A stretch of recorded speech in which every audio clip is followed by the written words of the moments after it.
Sabihin mo sa inyo, sabihin mo sa nagdadala ng kaso dito.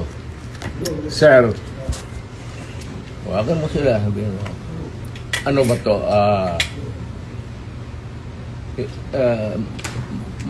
May variance kasi. Pero kung sasama ako sa iyo, huwag kang magtingin dyan, sasama ako sa iyo. Yes, sir. Thank you, sir.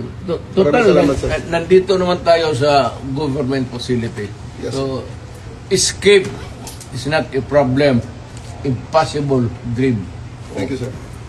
Okay naman, Parado. Ang akin lang, I might not have the chance anymore to lecture on you na the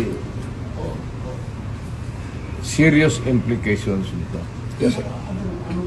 We have withdrawn and then you allow me to be brought to a body of which we are no longer a member.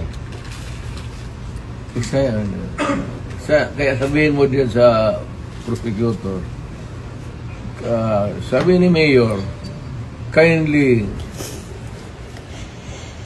ponder on this seriously. Makakarating, sir. Alam mo man, nabasa mo man siguro, withdraw na tayo. Makakarating, sir. So, bakit mo ako dalhin doon sa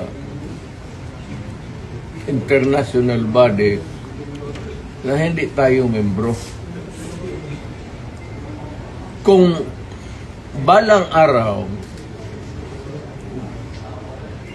per chance, kung isa sa inyo magkakaroon ng kaso,